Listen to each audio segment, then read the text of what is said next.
Convenez que là où le bas blesse encore dans ce pays, c'est que le peuple pense très souvent avec son ventre. Le cerveau du peuple est dans son ventre. Et la raison est considérée comme un sacrilège, un blasphème. Vous savez ça au moins, je pense. Le ventre, c'est la langue de notre peuple. Le ventre, c'est notre âme. Nous avons toujours confondu les choses. Nous n'avons jamais rien cerné en une seule prise. Que de faux pas avant de s'illuminer. Jamais un premier coup d'essai n'a été un coup de maître. Si le choix de la démocratie est bon en soi, mais les difficultés surgissent des fondements du choix. Quelles en sont les motivations assises prioritaires? Est-ce parce qu'on est de la savane, de la forêt ou de la campagne et que l'on est condamné au supplice des origines ou des tribus? Faire des origines ou des tribus un moteur de la démocratie est l'une des plus grosses imbécilités du monde. En vérité, je vous le dis, il suffit qu'un con du Sud passe au pouvoir et tous les sudistes font le con. Il suffit qu'un con du Nord passe au pouvoir et voilà, tous les nordistes font le con. En vérité, je vous le dis, prenez par exemple tous les hommes politiques de ce pays, les cons, donnez-leur le Japon. Et prenez tous les hommes politiques du Japon, donnez-leur ce pays, vous verrez qu'en un rien de temps, ce pays devient le Japon et le Japon devient le pays des cons. Il y a quelques années, nous éligions un homme, un grand prometteur. Celui-ci, comprenant la psychologie du peuple, a pensé que l'éloquence consolait mieux que l'action, dit-on que c'est l'arme la plus fatale. Ça après les idées pour les concrétiser après. Ou jamais.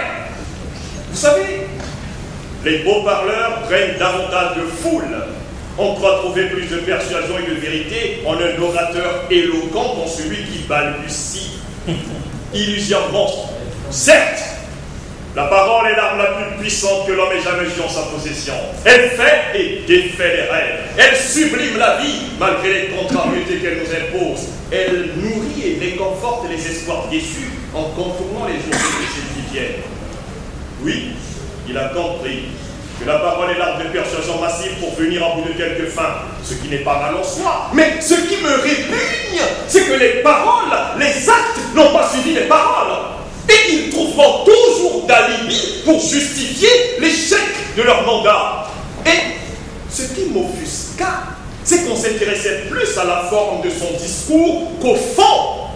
On s'attendait plus à un nouveau mot, à une nouvelle rhétorique, à je ne sais quelle métaphore, qu'à une vérité vraie.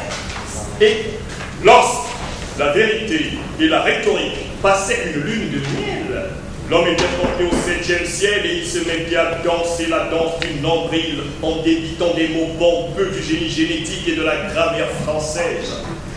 De lui, on retiendra que la danse du nombril, danse qu'il n'a pas su danser d'ailleurs, refoule le désespoir et permet de se persuader que la vie est belle et vaut la peine d'être vécue. L'homme a compris l'envoûtement de l'avenir. Celui-ci est plus grand que le présent, surtout qu'on nous le promet radieux.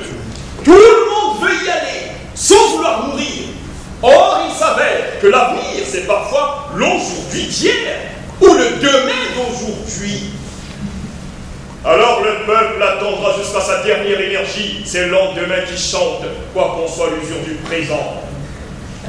Vous savez, quand on construit ou déconstruit politiquement l'imaginaire d'un avenir à sa guise, en n'en faisant qu'à sa tête et à son ego, on s'écarte par là même de l'humanisme ordinaire.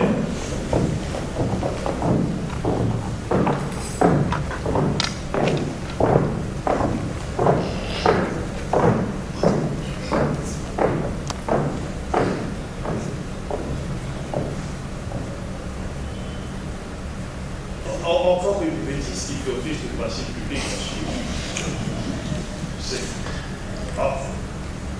Encore une bêtise qui fait office de principe public dans ce pays, c'est que la politique est une revanche. Que ce soit en monocratie ou en démocratie, ceux qui arrivent au pouvoir font toujours baver leurs prédécesseurs.